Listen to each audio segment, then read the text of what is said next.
Jail, lockup ಈ ಪದ ಕೇಳಿದ್ರೆ ಎಷ್ಟೋ ಜನರಿಗೆ ನಿಂತಲ್ಲೇ ನಡುಕ ಶುರುವಾಗುತ್ತೆ. ಭೂಲೋಕದಲ್ಲಿರೋ ನರಕ ಅಂದ್ರೆ ಅದು ಜೈಲೇ. ಆದ್ರೆ ಅದಾಗಲೇ ಖತರ್ನಾಕ್ ಕೆಲಸ ಮಾಡಿ ಜೈಲು ಸೇರಿದ್ದ ಆತ ಕಂಬಿ ಹಿಂದೆ ಇದ್ದುಕೊಂಡೇ ಪೊಲೀಸರ ಕಣ್ಣು ತಪ್ಪಿಸಿ ನಾಚಿಕೆಗೇಡಿನ ಕೆಲಸ ಮಾಡಿದ್ದಾನೆ. ಆತ ಮಾಡಿದ ಕೆಲಸವೇನು ಅಂತ ನೋಡಿದ್ರೆ ನೀವೇ ಶಾಕ್ ಆಗ್ತೀರಾ.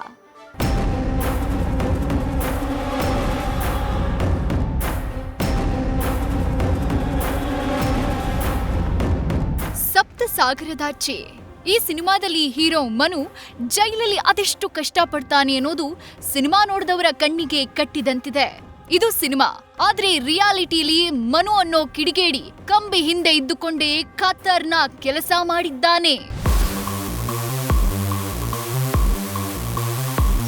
ಇವನೇ ನೋಡಿ, ಇವನೇ ಹೀರೋ ಅನ್ಕೊಂಡಿರೋ ಐನಾತಿ. ಹೆಸರು ಮನೋಜ್ ಅಲಿಯಾಸ್ ಮನು. ಹುಟ್ಟುಗುಣ ಸುಟ್ರು ಹೋಗಲ್ಲ ಅನ್ನೋ ತರ ಇವನಿಗೆ ಜೈಲಿಗೋದ್ರೂ ಬುದ್ಧಿ ಬಂದಿಲ್ಲ. ಅಲ್ಲಿದ್ಕೊಂಡೇ ನಾಚಿಕೆಗೇಡಿನ ಕೆಲಸ ಮಾಡಿದ್ದಾನೆ. ಯುವತಿಯ ನಗ್ನ ಫೋಟೋ ಕಳುಹಿಸಿ ಹಣಕ್ಕಾಗಿ ವಸೂಲಿಗಿಳಿದಿದ್ದಾನೆ. ಏಯ್, ಎಷ್ಟ್ ಸಲ ಕಾಲ್ ಮಾಡ್ಬೇಕು ನಿಂಗೆ? ಇವಾಗೇನ್ ದುಡ್ಡು ಕೊಡ್ತೀಯೋ ಇಲ್ಲ ಫೋಟೋನ ರಿವೀಲ್ ಮಾಡ್ಲೋ? ಯೋಚನೆ ಮಾಡು. ಸರ್, ನನ್ ಮಾತ್ ಕೇಳಿ ಸರ್, ಪ್ಲೀಸ್ ಅರ್ಥ ಮಾಡ್ಕೊಳ್ಳಿ. ನನ್ನ ಹತ್ರ ದುಡ್ಡಿಲ್ಲ ಸರ್. ನನಗದೆಲ್ಲ ಗೊತ್ತಿಲ್ಲ. ಸಂಜೆ ಅಷ್ಟರಲ್ಲೇ 5 ಲಕ್ಷ ಬೇಕು. ಏನ್ ಮಾಡ್ತೀಯೋ ಮಾಡು. ಇಷ್ಟಕ್ಕೆ ಸುಮ್ಮನಾಗಿದ್ದ ಕಿಡಿಗೇಡಿಗಳು ಯುವತಿಯ ತಾಯಿಗೂ ಕರೆ ಮಾಡಿ ಹಣಕ್ಕೆ ಡಿಮ್ಯಾಂಡ್ ಮಾಡಿದ್ದಾರೆ. ನಿನ್ ಮಗಳದು ನೂಡ್ ಫೋಟೋ ನನ್ನ ಹತ್ರ ಇದೆ, ದುಡ್ಡು ಕೊಡು, ಇಲ್ಲ ನಿನ್ನ ಅಳಿಯನಿಗೆ ಫೋಟೋ ಕಳಿಸ್ತೀನಿ. ನಿನ್ ಮಗಳು ಸಂಸಾರ ಹಾಳು ಮಾಡ್ತೀನಿ, ನೋಡ್ತಿರು. ಅಯ್ಯೋ ಏನಪ್ಪಾ, ನನ್ನ ಹತ್ರ ಅಷ್ಟು ದುಡ್ಡಿಲ್ಲ. ಬೇಕಿದ್ರೆ 40,000 ಕೊಡ್ತೀನಿ. ಆ ಫೋಟೋ ಎಲ್ಲೂ ಕಳಿಸ್ಬೇಡ ಕಣಪ್ಪ. ಹೀಗೆ ಯುವತಿಯ ತಾಯಿ ಬಳಿ 40,000 ಪೀಕಿದ್ದಾರೆ. ಮತ್ತೆ ಫೆಬ್ರವರಿ 12ರಂದು ಕರೆ ಮಾಡಿ ಹಣಕ್ಕಾಗಿ ಡಿಮ್ಯಾಂಡ್ ಇಟ್ಟಿದ್ದಾರೆ. ಹೀಗಾಗಿ ಕಿರುಕುಳ ತಾಳಲಾರದೆ ಯುವತಿ ತಾಯಿ ಫೋಟೋ ಮಾಫ್ ಮಾಡಿ ಬೆದರಿಸುತ್ತಿದ್ದಾರೆ ಅಂತ ಯಲಹಂಕ ನ್ಯೂಟೌನ್ ಠಾಣೆಗೆ ದೂರು ಕೊಟ್ಟಿದ್ದಾರೆ.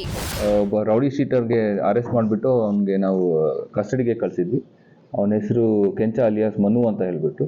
ಅವನು ಈಗ ಒಬ್ಬರು ಮಹಿಳೆಗೆ ಎಕ್ಸ್ಟಾರ್ಷನ್ ಮಾಡಲಿಕ್ಕೆ ಪ್ರಯತ್ನ ಪಟ್ಟಿದ್ದಾನೆ. ಅವ್ರ ಹತ್ರ ಒಂದು ಹಳೇದು ಯಾವುದೋ ಒಂದು ಫೋಟೋ ಇದೆ. ಆ ಫೋಟೋ ನಾನು ಬೇರೆಯವ್ರಿಗೆ ಎಲ್ಲರಿಗೆ ಸರ್ಕ್ಯುಲೇಟ್ ಮಾಡ್ತೀನಿ ಅಂತ ಹೇಳಿಬಿಟ್ಟು ಆ ಲೇಡಿಗೆ ಬೇರೆಯವ್ರ ಕಡೆಯಿಂದ ಮೆಸೇಜ್ ಮಾಡಿಸ್ಬಿಟ್ಟು ಅವ್ನು 1 ಲಕ್ಷ ದುಡ್ಡು ಡಿಮಾಂಡ್ ಮಾಡಿದ್ದಾನೆ. ಇದೇ ಪ್ರಕಾರ ಹಿಂದಿನ ವರ್ಷ ಕೂಡ ದುಡ್ಡಿಗೆ ಡಿಮಾಂಡ್ ಮಾಡಿ ಸುಮಾರು 5ರಿಂದ 10,000 ಅವನು ತಗೊಂಡಿದ್ದ ಅಂತ ಹೇಳ್ಬಿಟ್ಟು ಮಾಹಿತಿ ಇದೆ.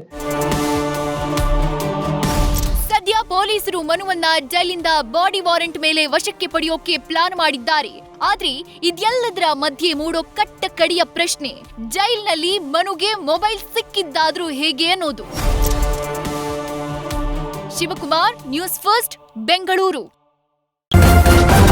ನ್ಯೂಸ್ ಫಸ್ಟ್ ನಿರ್ಭೀತಿಯಿಂದ ನಿಮ್ಮ ಪರವಾಗಿ.